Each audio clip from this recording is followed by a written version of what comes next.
భారత్లో తొలి monkeypox case వెలుగులోకి వచ్చింది. విదేశాల నుంచి తిరిగి వచ్చిన ఓ హర్యానా వాసిలో ఎంపాక్స్ పాజిటివ్ లక్షణాలు బయటపడ్డాయి. దీంతో బాధితుడు ప్రస్తుతం ఢిల్లీలోని లోక్నాయక్ జయప్రకాష్ నారాయణ ప్రభుత్వ ఆసుపత్రిలో చికిత్స పొందుతున్నాడు. ప్రస్తుతం అతడి ఆరోగ్య పరిస్థితి నిలకడగానే ఉందని, ఇతర అనారోగ్య లక్షణాలేవీ లేవని తెలిపాయి ఆసుపత్రి వర్గాలు. ఇక అతడిలో west African clade 2 mpox virus ఉన్నట్లు గుర్తించామని కేంద్ర ఆరోగ్య శాఖ పేర్కొంది. ఈ వైరస్ క్లేడ్ 1 రకమంతా ప్రమాదకరం కాదు అని స్పష్టం చేసింది.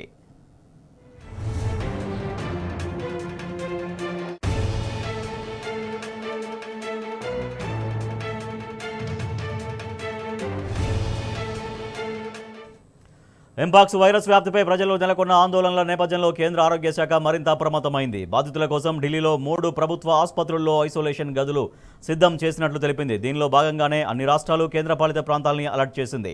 అనుమానిత ఎంపాక్స్ కేసుల విషయంలో స్క్రీనింగ్, టెస్టింగ్ నిర్వహించాలని సూచించింది కేంద్ర హోంశాఖ. ఆసుపత్రుల్లో ఐసోలేషన్ రూమ్లు ఏర్పాటు చేయాలని, ఎంపాక్స్పై ప్రజల్లో అనుమానాలు తొలగించాలని సూచించింది.